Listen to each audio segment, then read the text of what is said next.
এই আই লুকটা কিভাবে করলাম আজকে তোমাদের সাথে সেটাই শেয়ার করব। প্রথমে এরকম একটা লাইট ব্লু কালারের কাজল লাগবে। এরপর এই কাজলটা আমি আউটার ভিতে আইলাইনারের মতো উইং করে মিডল পর্যন্ত লাগাবো।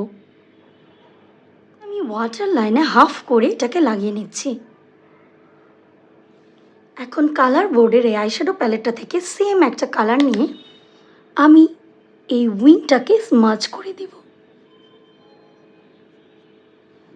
ওয়াটার লাইনেও স্মাচ করছি। এরপর ওই একই আইশ্যাডো প্যালেট থেকে একটা ওয়ার্ম পিঙ্ক টোনের আইশ্যাডো নিয়ে আমি আমার ফাঁকা যে আইলিডের অংশটুকু আছে সেখানে সুন্দরভাবে এরকম একটা ব্লেন্ডিং ব্রাশের সাহায্যে ব্লেন্ড করে দিব। এখন আমি এরকম একটা শ্যাম্পেন কালারের গ্লিটার আইলিডে লাগিয়ে নিচ্ছি। এরপর এই ব্রাশটা দিয়ে আমি একটু ইভেনলি ছড়িয়ে দেব। এখন এই টাইপের একটা লিকুইড গ্লিটার নিয়ে আমি চোখের এরকম মিডলে হালকা করে টেনে দেব। ওই একই লিকুইড গ্লিটারটা আমি ইনার কর্নারেও অ্যাপ্লাই করব।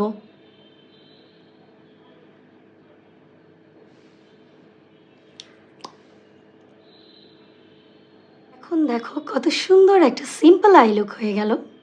তোমাদের কাছে এই আই মেকআপ টিউটোরিয়ালটা কেমন লেগেছে আমাকে কিন্তু অবশ্যই কমেন্ট করে জানাবে।